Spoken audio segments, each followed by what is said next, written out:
Hello and welcome to episode 2 of the podcast. So today I've actually got someone with me who is not a copywriter. I have my good friend Stephen Craven in the room. So I won't take the glory away from him. I will let him introduce himself. So yeah, Steve, just tell people a bit about who you are and what you do. Thanks, mate. Thanks for having me on. So, as you said, my name's Stephen Craven. I am a marketer, business owner, software business owner now, which is slightly more left field. I've been in digital marketing, paid, and others for all of my career, and ran an agency, marketing agency, for a long time that became quite well known in the health and wellness space, which is how you and I connected, I think over a decade ago now. And also, as I alluded to before, own a software company that I launched a couple of years ago, but really known as a kind of a paid ads / marketing guy for the fitness industry. That would probably be the most well-known moniker. I'm also a father of one and a husband to my wife, Kelly, based in the UK, in the sunny north, where we are today. And yeah, that's kind of me in 2 minutes, I guess. Nice. So what's sort of the background then? I mean, obviously I know roughly your Yeah. story and whatnot, but how did you get into doing what you do? Yeah, so I had all of my education is self-taught. So all of my experience is self-taught, I should say. I came into the marketing industry fresh from dropping out of university. So was never massively academic. I think I saw school as something that my reports were always very talented, could try harder, has all the ability, doesn't apply himself. That was me on school reports. I didn't really take to further education, especially that well. Kind of did it as the thing that you were supposed to do. So studied business at GCSE level and A level, and then got an offer for university. I scraped my results to get into university, and got an offer for university. Spent 2 years at Sheffield and then dropped out. Turbulent life at that point, lots of ups and downs, and wasn't a person who could perform well under education at that point. So left university, having spent though 6 years studying business at an education level, and marketing for a couple of years at university. But I have worked since I was 12. I've had paper rounds before that, but then had part-time jobs in pubs or restaurants or wherever since I was really, really young. One of the things that my parents were really good at was instilling like a bit of a value of money, not just kind of giving me handouts. I didn't get pocket money or anything like that. I had to work for it. And the idea was if you worked and earned some money, we would top that money up, but you didn't earn anything, you got nothing. My mum, when I left school and was working, charged me rent, and my rent was actual rent, not like a token gesture 50 quid a month job. It was 300-400 quid a month I was getting charged to live at home. So I always wanted to work and had to work. So when I was at university, I was part-timing and temping in marketing department, excuse me.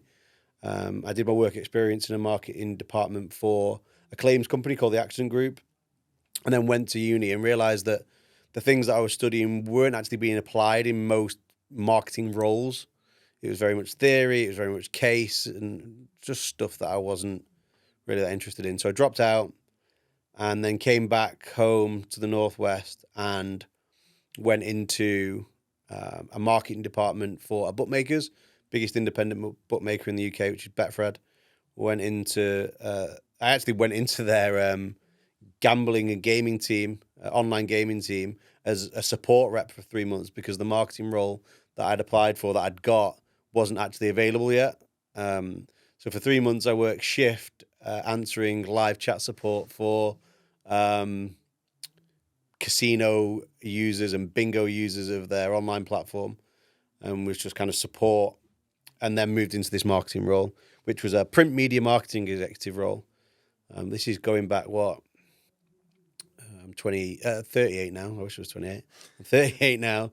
This is going back 20-ish years, 18, 20 years. And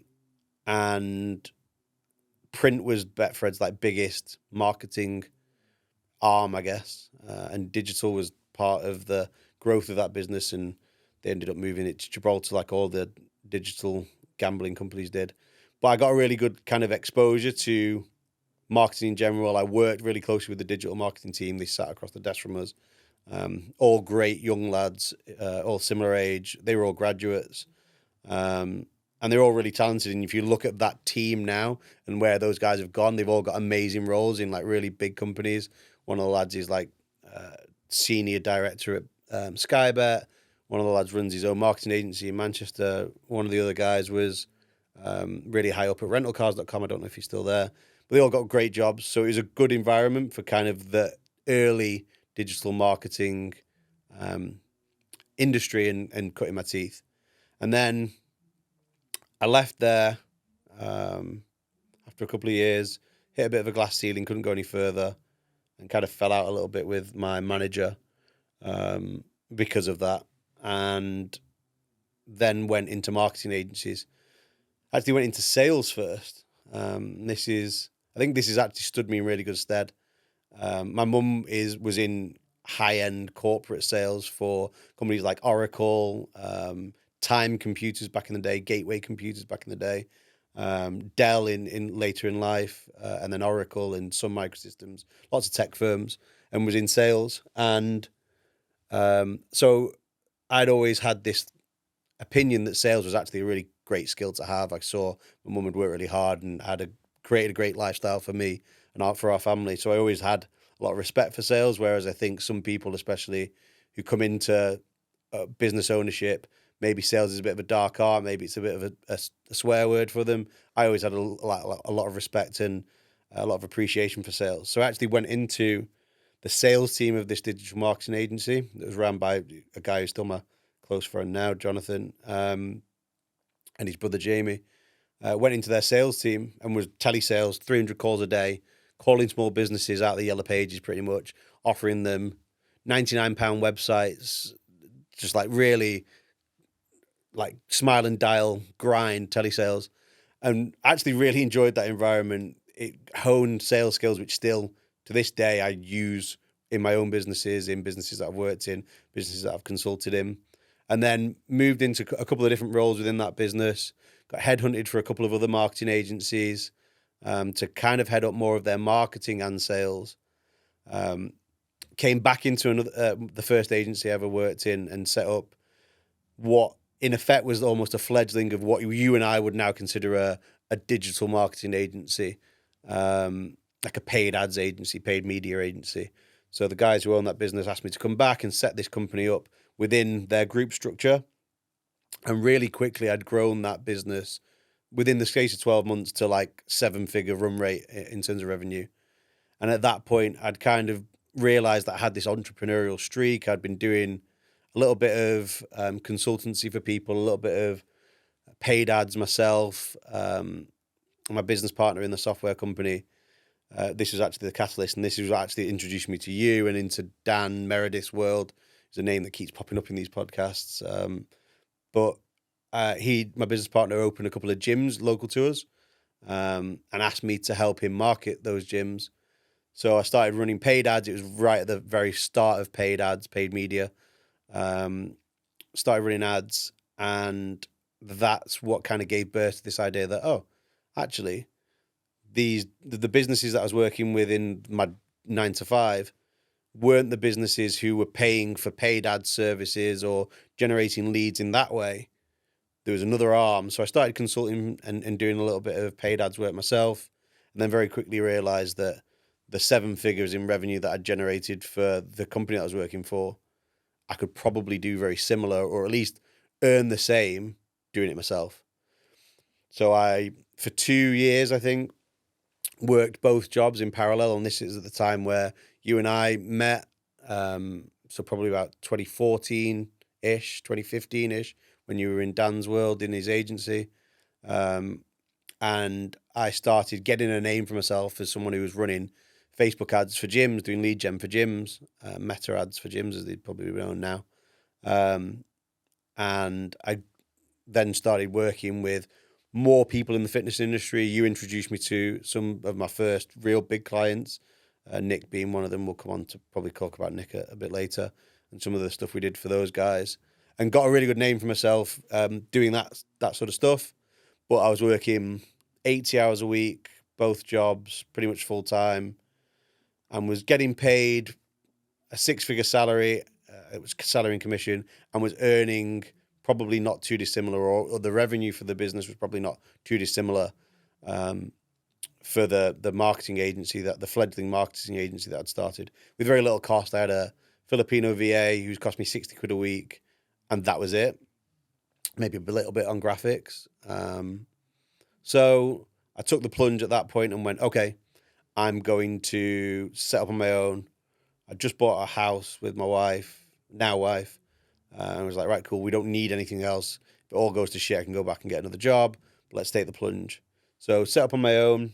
And just on that, I think that's an interesting one to explore, because a lot of people, they get to that point, but they don't do that. They either just let the business side of things drop down, or they maybe try and keep doing the 80-hour weeks like that. Yeah. Was there anything that made you, from maybe like either from a mindset standpoint or from more of a practical standpoint, like setting up a security net, was there anything particular that was big for making you go, do you know what, I'm getting paid really well, but that can go do one. I need to do my own thing, because the golden handcuffs trap so many people. Burnout, 100%. I'd done it for probably 18 months full on, 2 years in general, and it was burnout. I was, what will I have been?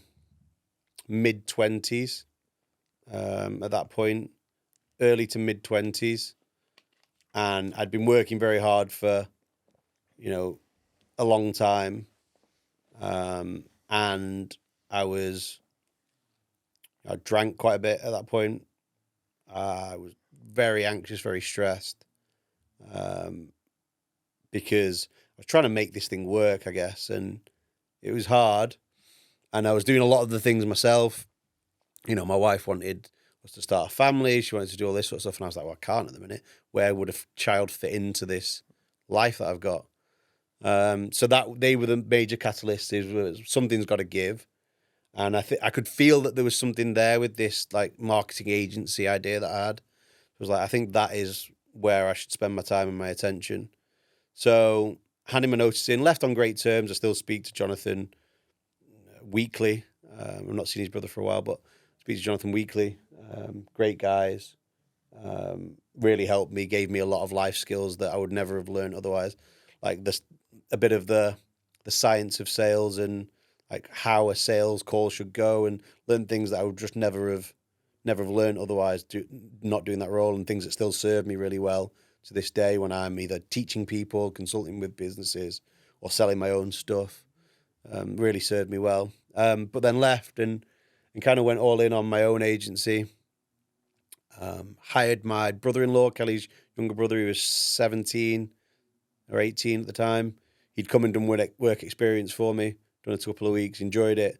And Brad came and worked for me for, I think, 4 or 5 years, and started growing a little bit of a team myself.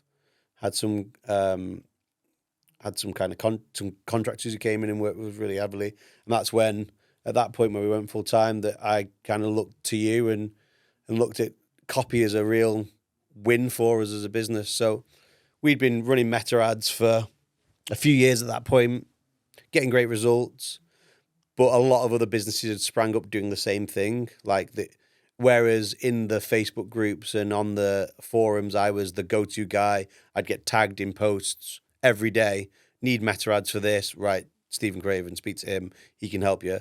There was like 3 or 4 who are being tagged now, and I was like, how can I differentiate? And at that point, Facebook ads were quite easy. It was, you would put a very basic offer out and you would generate leads quite cheaply. But I could see the market changing. I could see the sophistication coming in. And actually that theory that I'd done at university those 2 years, which before I kind of discounted, actually that came to a little bit of help when I was thinking, actually, we could be more sophisticated. We could do a better job here. So I introduced two things into my product set. We were charging about 500, 750 quid a month at that point per client. Probably had 30, 40 clients. And I introduced content, as in videography and photography content, and I introduced copy. And those two things meant that we could ramp up our average revenue per account from, like I say, 750 to upwards of 2,000. And that really helped us to grow. And copy became something super important to me as a business owner, but really important as a service that we were offering out to clients. So that's when I engaged you, and we started working together a lot more closely, speaking weekly.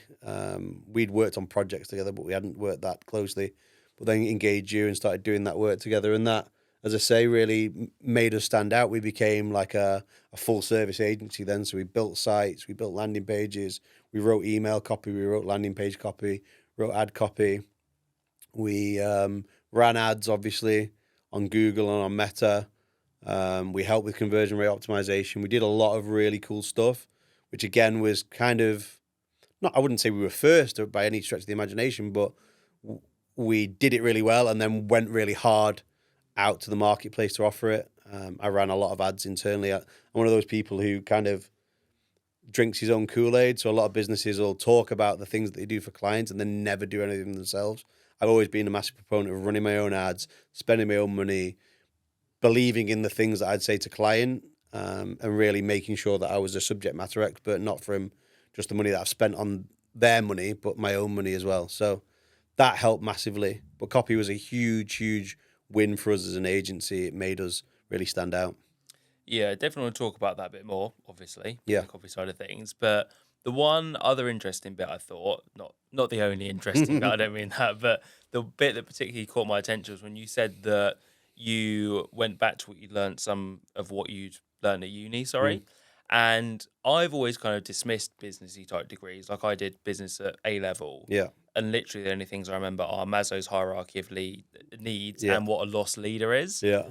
And I think there's a common theme that I speak to a lot of copywriters who maybe have gone to university to do something in marketing and said it's turned out pretty much useless. Yeah.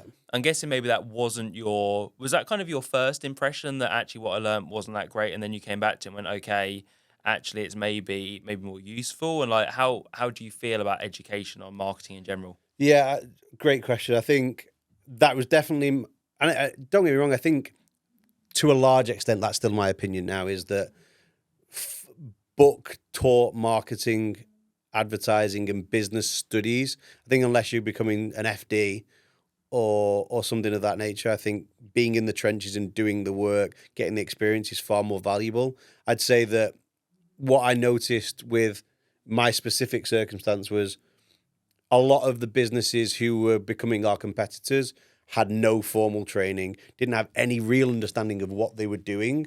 They didn't know what persuasive copy was. They didn't know that there was a Maslow's hierarchy of needs. They didn't know about traffic temperature and about the journey that someone goes on to become, needs analysis and solution aware. Any of these kind of really basic marketing principles, that just wasn't part of the remit of that first wave of digital marketing agency that popped up because of the advent of paid advertising, social paid advertising. And it's funny that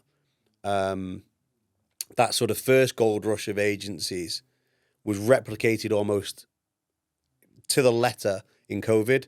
So I've talked about this before in different content that I've produced, but COVID created this second gold rush of people starting marketing agencies because there's absolutely no barrier to entry. Anyone can just spout some nonsense about them knowing about marketing or knowing how to run Facebook ads, or they ran one for their grand's dog kennel once and it made us some money, so they're suddenly an expert. There's such a low barrier to entry that COVID created this second rush of agencies. And it's funny now, what are we, 4 or 5 years on from lockdown, 4 years on from lockdown, you see a lot of those people now back to normal 9 to 5s, back in employment, because they didn't have any. They didn't have, and they don't have.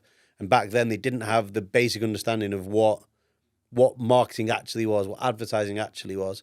So, although I don't necessarily think that formal education is the place to get that advice and understanding, I think in my unique circumstance, there were elements that I had seen through formal education which influenced the business decisions that I made from a marketing agency. But I would agree with your sentiment that I think, and when I'm hiring, I look at this much more than degrees. When I hired for my marketing department, when I was at the last sort of 9 to 5 that I had, I would hire journalism graduates rather than business graduates or marketing graduates because they knew how to write and I could teach them the other things. I think a lot of I must have interviewed 5,000 people over my career, hired 1,000 plus people in different roles over the course of my career. And I've always hired on the ability to communicate effectively, and that's why journalism graduates were always fantastic employees for me. And on personality, ethics, values, because a lot of the digital marketing things or even the sales things that I've hired for can be taught. They're a process. Those other elements of hiring have always been really important to me, and that's what I've always looked for. So yeah, I think formal education, unless you're going to be a doctor, like I say, maybe someone in accounting, I can't see it having the value in our sectors anyway. I guess it's one of those where the pendulum always swings, and you Yeah, get people at one end of the spectrum who will say, "Oh, it's all about the theory and blah blah blah, this that and the other." Other people will say, "Well, I don't need that; I need practical skills." And actually, I've seen enough copywriters who've done courses that have taught them how to write, and they can write a really good hook, a really good headline, a really good close. But actually, because they don't know the mechanics behind that, which a university degree may or may not teach, but regardless, they don't know the psychology behind it. Actually, you give them a project to do, they're not so hot on a lot of stuff because they're trying to use the wrong language and the wrong messaging for that audience. And yeah, that's something that I've seen whereby I wouldn't say my stance has shifted, but certainly I don't dismiss formal education as much as I used to. But yeah, again, it's like, what is that formal education in, I suppose, in terms of copy, marketing, all that kind of stuff? 100%. Yeah, I think, especially in the last 10, maybe less, 5 to 10 years, I think the quality of non-standard education that is available and freely available to people is dramatically increased. Like I remember buying courses, and we alluded to it on the podcast that I interviewed you on, buying courses for copy, and it'd be write these sales letters out for the next 90 days. That was the education, and it was it was £100. It wasn't massively expensive. I think the quality of education that's out there now, because I think there is a realization now that creators of education who have actual skill and knowledge can be well compensated. Like, if you're a good teacher of sales, you don't need to go and, become an educator in BT and go and be a sales coordinator in a big corporation. You could teach sales from your home, from a studio, from your bedroom, on a computer, create a course and sell it. And now that is a viable career path for people who've got skills. I think that quality now, I actually think, and my dad's a university lecturer, so I'm saying this from a slightly more educated standpoint than just a wild opinion.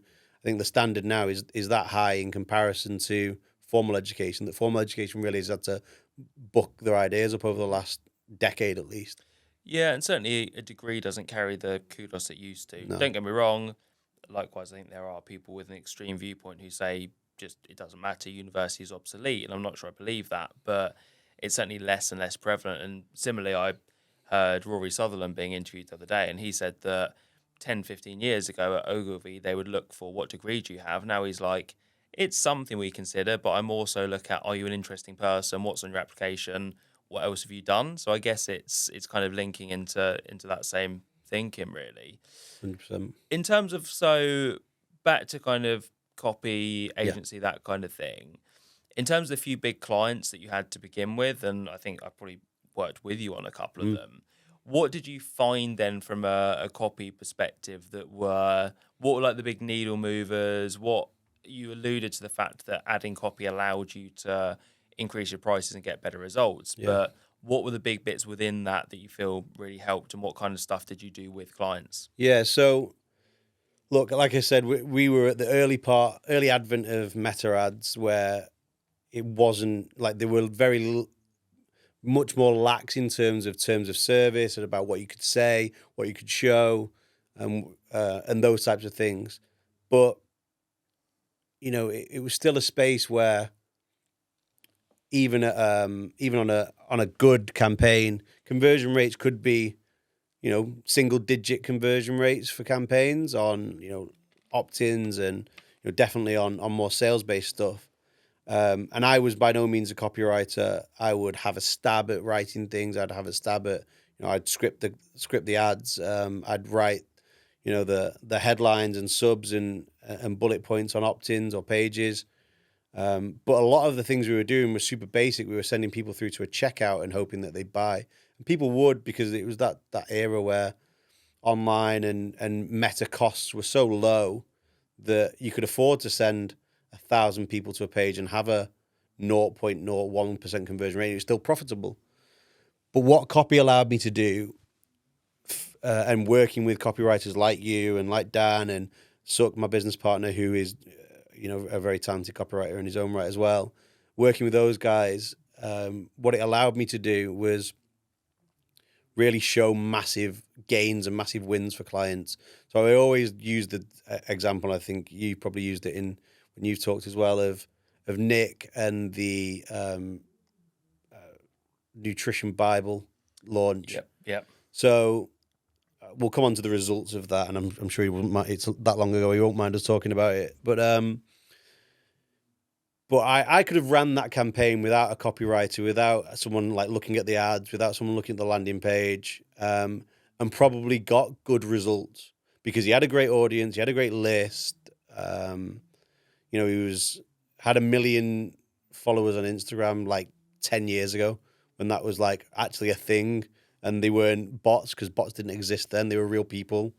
Whereas now most of the time when I see anything over 6 figures, I always have a little bit of trepidation to think that someone just paid for them. So I could have done that launch with Nick, who was a person you introduced me to run meta ads. Nick Cheadle. He was an IFBB athlete, I think, at the time. One of the people who's ridiculously shredded year round, and Yeah. an annoyingly nice guy as well. You want him to be an arsehole, and he's not. Yeah, probably one of the nicest blokes I've ever met. I had the pleasure of meeting him in person, but we'd worked together for a while remotely. He was based in Australia. Still speak to him, infrequently now. Lovely bloke, really, really talented, really switched on, really trusting and appreciative of people's knowledge. And Nick had worked before, and he was looking at launching this ebook series, a couple of ebooks, $15 each, I think. And you and I and Nick worked on the launch for that.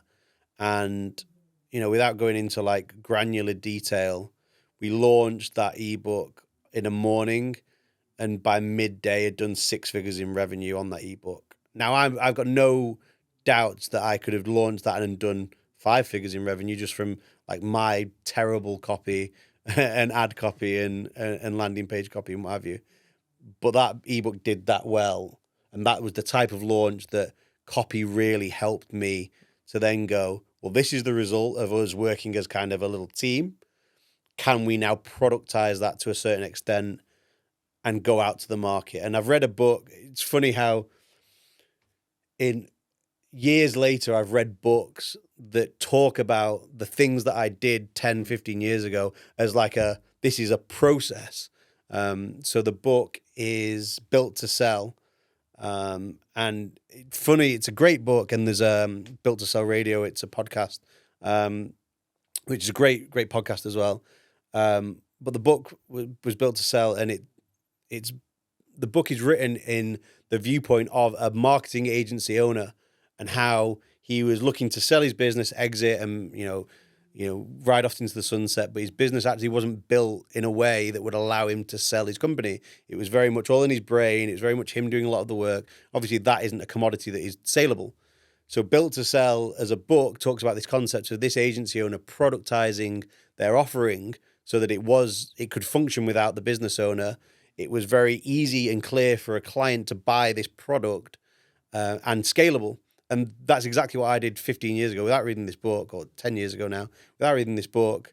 I productized the service. So we came in, we productized copy as it was a part of the service. We productized content. We productized paid ads and landing page builds. And we wrapped it up in this nice little bow, which was very scalable, had a good margin in it, meant that all of our contractors and what have you were serviced within it, but very scalable. We could take 25 clients, 30 clients, 40 clients, 70 clients with a very small core team, which meant the business was in a really, or the business could be in a really good place. So I productized this service using copy as the ability for those campaigns to be highly profitable, where charging, and this is the other thing, like I look at marketing agencies now running paid ads and they're still charging the 750 quids, the 500 quids, the 1,100, 1,200 quids. I did some consultancy for an agency in London last year, and did 6 months with them, and their average revenue per account was 1,200 quid. And this is in 2023, and my average revenue per account in 2016, 17, 18 was double that.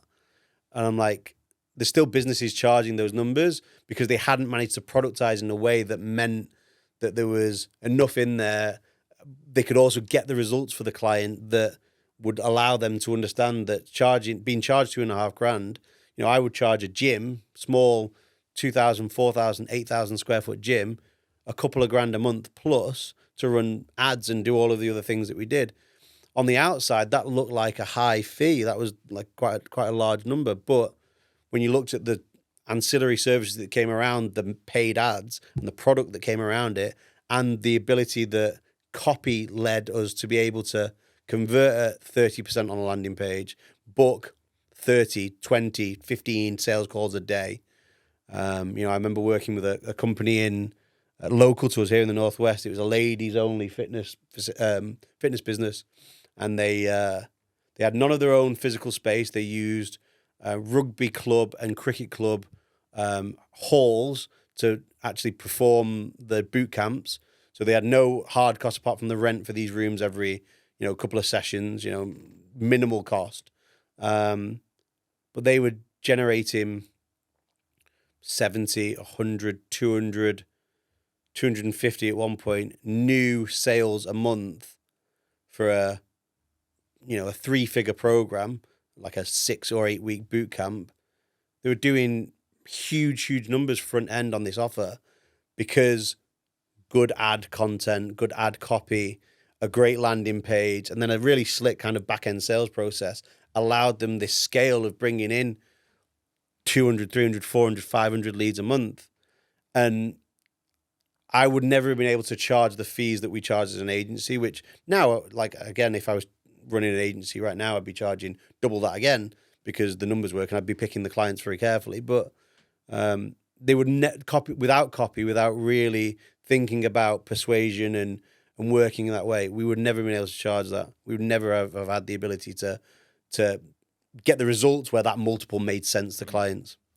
And I think that's what I often say to people is that almost be wary of agencies who don't charge that much, because it's like their margins are going to be tiny. They're probably going to be cutting corners. You're either going to have to be doing a lot of it yourself, or they're going to be using people who aren't that great a lot 100%. Of the time.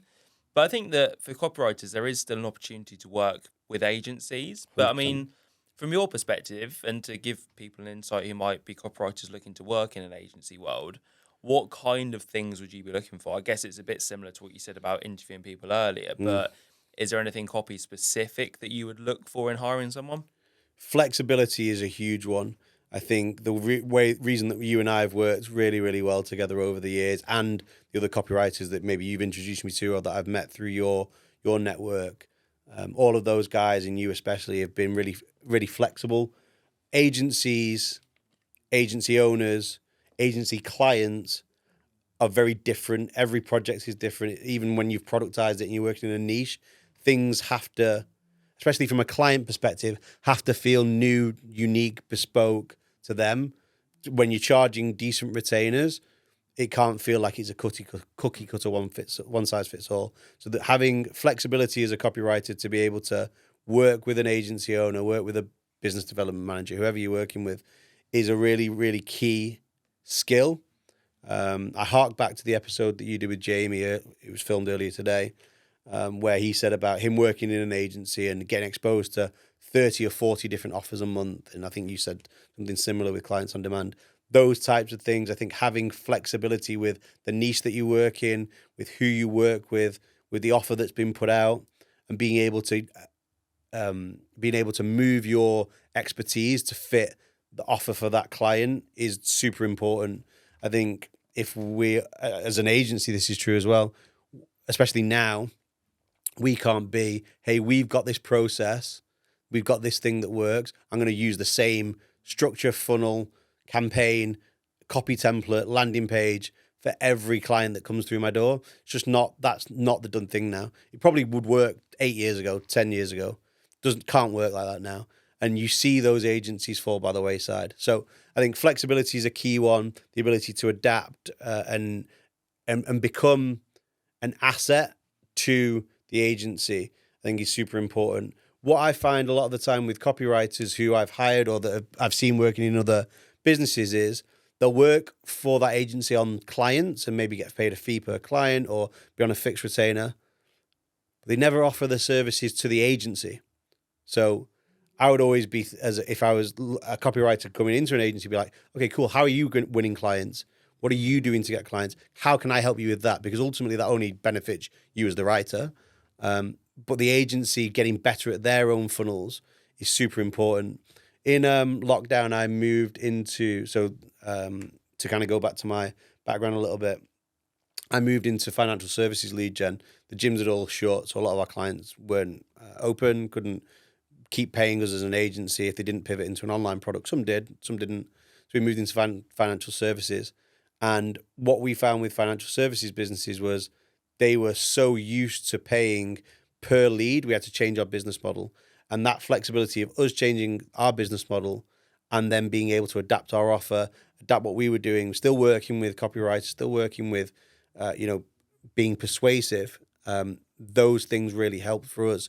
So if we switched then to marketing for a completely different niche, had to change all of our structures, had to change our landing pages, change how we were marketing ourselves. And you helped us massively at the time by helping us to create a new funnel, create a new marketing experience for people coming in. And the experience that we put all of our clients through or potential leads through was the same experience that the leads that they would buy from us went through. So like I said before, I'm a big proponent of kind of drinking our own Kool-Aid and doing our own stuff. And I think a copywriter who is able to not only help, the end client, but help the business, is worth the weight in gold. Like I would keep them on retainer, even if we didn't have client stuff on that month.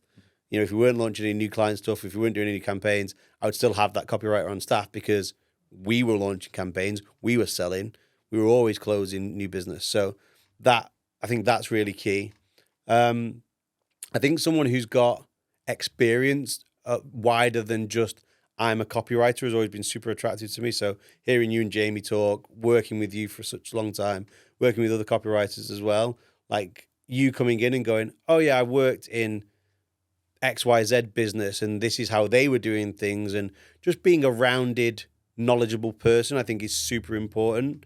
Being too book-led in copy, and we all know those people who are kind of like super focused on their sector and their niche and don't really they have blinkers on for like, I am a copywriter, I don't want to look at anything else, I have no other interests, I have no other knowledge.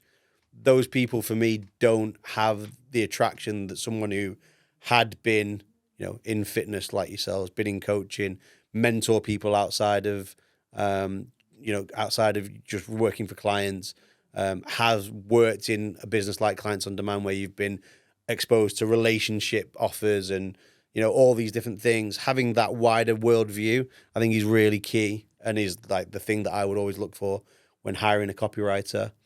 And then I said this on that episode 0 that we did, speed. Mm-hmm. One of the biggest churn point for an agency is during onboarding. Like agencies will lose clients because deployment has taken too long. So if deployment can be done in a time and in a fashion which is super, super speedy for the client and the agency, that's a massive win. The endorphins are super high when a new client closes. When they buy, they're super happy, they're super excited, and that just degrades over time.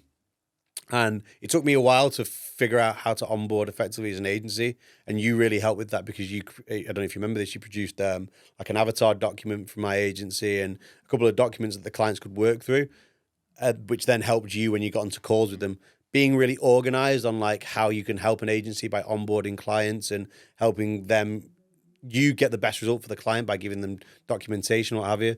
That was really valuable for me, and that's something that I always look for now when I'm hiring in that type of role. Is like, how organized are they? How much of documentation have they got prepped? How much can they help me as an agency get someone into my business, get their copy call done so that you can then start work? If you've got that and if you can start thinking about that, it makes a massive difference to the agency owner, because a lot of the times agency owners are going to be like me, like an educated buyer, but by no means a copywriter.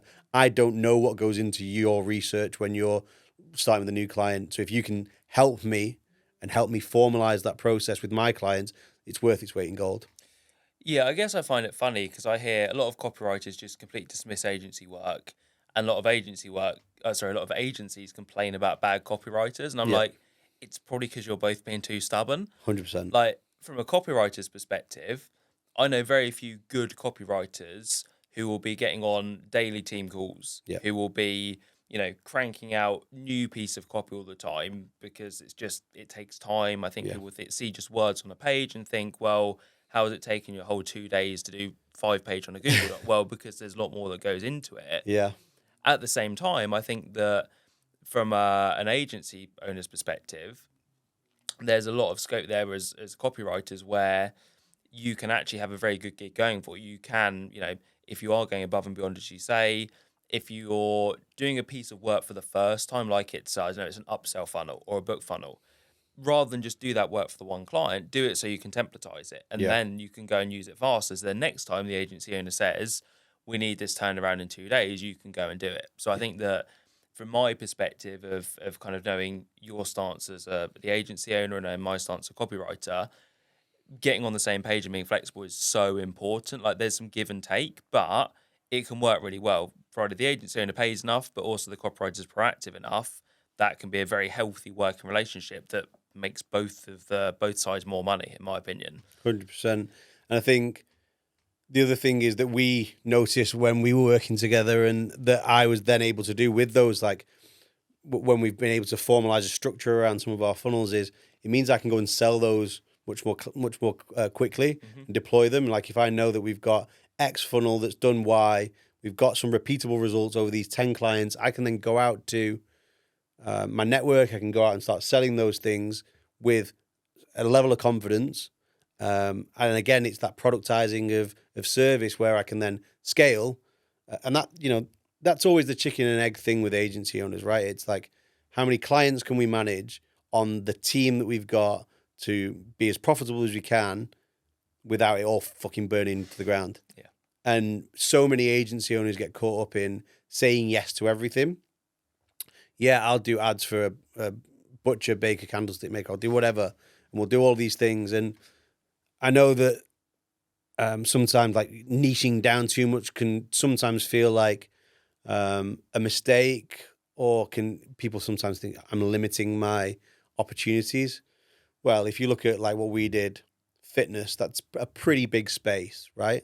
And we worked with educators, we worked with service businesses in the space, manufacturers of kit, people who provided software into that space. We education, as in like the fundamental like PT courses, as well as like more digital creators, and then online coaches, physical bricks and mortar facilities, and all of the gamut in between. It's a big open space, but I know that I could walk into and you and I did this. We walked into a government arm of the fitness industry, governing body of the fitness industry, talked about our experience. And although the experience probably of working with them was not the most easy in the world, you and I walked in with sector experience, which made a government arm of a business of a sector go, yeah, all right, we'll pay you. We went into an education supplier that was one of the biggest in the UK, doing the most PT courses in the country, and our experience went, all right, yeah, cool, we'll pay you for some work. Yeah. Again, not the easiest of relationships, but yeah, we'll pay you. Yeah. Because having some sector-specific knowledge really helped us, and I think that's a really key thing, and I'd like to see more of that. I'd like to see a copywriter be like, I am the king of dog grooming copywriting. Not that, but you know what I mean? Yeah. I think if people can be super niche focused and be like super confident of their results, I think it makes their marketing so much easier. And it's something that's stood me in good stead for 20 years of my career. Yeah. There you go. If there's a petgroomingcopywriter.com available, go and get it. ASAP. Buy that now. So bringing things up to present day, you mentioned at the start, software business owner now. Yeah. What's a current day look like for you in terms of what work do you do? How do you run your life? Yeah, so I got two major arms to my working career, I guess now. So I'm a fractional CMO for a couple of companies. So I go in. One is a fitness business unit. It's a education supplier into the fitness industry. We teach personal trainers and online coaches how to grow, scale, and be better, market themselves, sell themselves. The business models that are going to give them the best quality of life as an online coach. So I'm a fractional CMO for that business and a couple of others where I come in and look at the marketing, sales, sort of departments, funnels, opportunities, and then with an internal team or building an internal team, kind of fix problems and help people to scale. And then my other 50% of my working life is I'm COO actually of Stridist. So Stridist is a health and wellness client management app that I own with a co-founder. We've launched Stridist 2 years ago, owned it for about 3 years. And we are an app that has been built on the principles of the fact that we have experience in the industry. Suk, my co-founder, was an online coach for a long time, worked with a lot of clients. We worked in onlinefitnessbusiness.com, which was our fitness business mentoring business. And we were asked every single day by our 2,000-3,000 clients and coaches that work with us, which software should we use? And they were all as shit as each other. So at the end of sort of 4 or 5 years of getting asked that question, we decided we'd launch one ourselves. So we launched Stridist in the April of 2022, a week after my wedding. It's not advisable to launch a new business a week after your wedding because you've been really busy with other stuff, but hey-ho. And it's gone fantastically well. We are really fast growing, and we offer a software which is intuitive, built by coaches for coaches, as opposed to a lot of the other softwares in the space which are built by devs for coaches, built by tech companies for coaches, and are complicated, clunky, might have great feature sets, but are really difficult to navigate. Our application is quite intuitive. And, you know, we also offer a range of marketing services off the back of Stridist as well. So we know, being marketers, being based in sales, and having mentored thousands of fitness businesses, that the software is one thing, right? A great software is a great software. A great client experience is a great client experience. If you can't sell, if you can't market, if you can't drive new leads into your business, you kind of want to hide into nothing. So we built a marketing suite of tools alongside our client management software. So our users can build websites, can build landing pages, they can send emails, they can send SMS, they can sort the sales calendar out, they can make sales calls through their Stridist software. And that's really helped us to become like a business in a box for the fitness industry. So I run Stridist with my co-founder and a small team. We're in heavy development mode at the minute, adding new features all the time. But yeah, we're on a really good growth path. And that's kind of my my retirement plan is Stridist, is grow that business, get it to a point where we're really happy with it, and then see where we're at. But that's my big passion, alongside my CMO work, which is great. I work with 3 clients at any one time, 4 clients at any one time, and just do really, really high value work for them and hopefully get them really great results. Like it. I was going to wrap up with a question about advice, but I think we maybe covered that earlier. So I'm going to put you on the spot. Go on. Who's you don't have to name names. Who's the most annoying client you've worked with, most annoying client experience, or what's the funniest thing that's happened with a client? If you got anything that You know what I'm going to say already. The most annoying client experience was we worked with a coach. Mike and I worked with a coach. I won't name names, but we worked with a coach who their spouse was a traditional marketer. They'd worked in marketing of some description, very much textbook corporate marketing. And Mike and I had put a project together, put a plan together, put a launch together, and the spouse sat on the call with us around launch and basically told us that everything that we'd done was shit and that they needed to rewrite it all, and that they would, we were terrible at our jobs, and we didn't know what the fuck we were talking about. So Mike and I very eloquently and magnanimously shook hands and said, okay, no problem. We'll leave you all the assets that you've paid for. Feel free to use them as and when.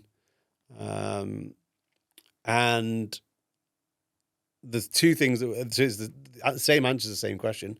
So the 2 things that are really funny is, first off, their business went hardly anywhere, didn't grow at all, and we worked with other clients since that have massively eclipsed the results that they got.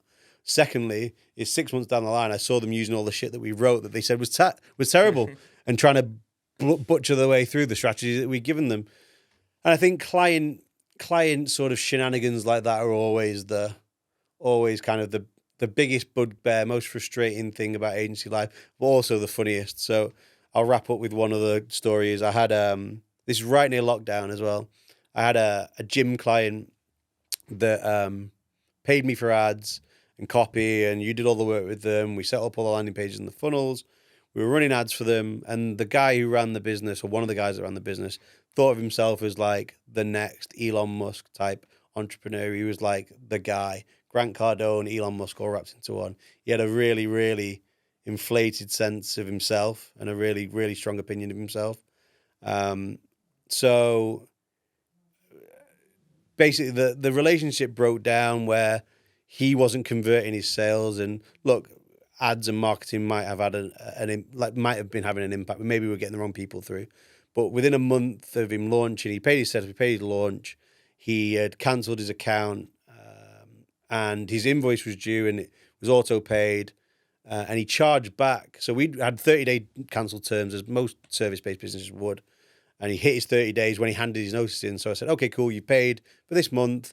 I'll give you everything that you need. I'll give you all the education that you want to run your ad yourself, and then we'll shake hands at the end of the period. And he charged back that payment, took all the stuff, ran all his own ads, and then charged back the payment. So I sent him, and so then he decided that, so I contested the chargeback, and he sent me a legal letter saying, look, if you don't give me the money back and not uncontest it, I want all of my money back. I'm going to take you to court. And this was a time when I just had a baby, not me personally, obviously, Kelly, my wife, just had a baby. We were in a growth trajectory of the business. It was super stressful. I was having to pay a solicitor to respond to these letters that I was getting. And so I just said, cool, take your 1,800 quid back. Fine. And as I say, he was still running ads with all of my copy, all of my stuff that he didn't pay for, all the landing pages that I built for him, etc., that he'd charged back the fees. And then in an ironic twist of fate, and the gym was reasonably local to me, 20 minutes, half an hour away. In an ironic twist of fate, a couple of years later, I was driving, very weird story. I was basically driving somewhere and needed to meet someone to pick up a suit. My wedding suit was being delivered to me. I had to meet him on the motorway. He was heading somewhere. I pulled into a industrial estate, half an hour away from me, and I hadn't really realised, but it was the industrial estate that this guy's gym was based in. I pulled into this car park to meet my tailor. I'm sat there and I'm like, this rings a bell. It's like the branding looks similar, and the address suddenly sort of kind of made sense to me. And I realised, oh, it's where this gym was based. I was like, oh, fucking hell, I don't really want to run into this guy. It was a bit acrimonious, da da da da. And I'd never wish ill on people, right? I'd never someone who would go hold a grudge and wish ill, but this was quite an ironic twist of fate. Is that I pulled into this car park and I noticed on the wall, on the windows, big windows and the shutter, permanently closed, and the business has completely shut down and disappeared. And I thought that was an interesting set of karma that had come around, and that I treat people how I would like to be treated. I kind of go out of my way for people if I can. If I can help, I'll try to. I'll never really take the piss out of people. I'm sure I'm not an angel, but I've always tried to uphold a set of values where, if someone asks me a question, I'll try and answer it to the best of my knowledge as much as I can for free. I'm never one who sends a PayPal link, oh, you need to pay me some consultancy for that. I've always gone out of my way to help people. And when people don't reciprocate that and really take my kindness for weakness, I'm still not one of those people who go after them. I'm not going to hold a grudge, whatever. I thought karma kind of came to the front then and really made me feel better about the situation and how shitty I'd felt. Is like, well, actually, the shitty experience that he made me go through, probably he had 10 times worse than that. So maybe there's a bit of justification, a bit of justice there.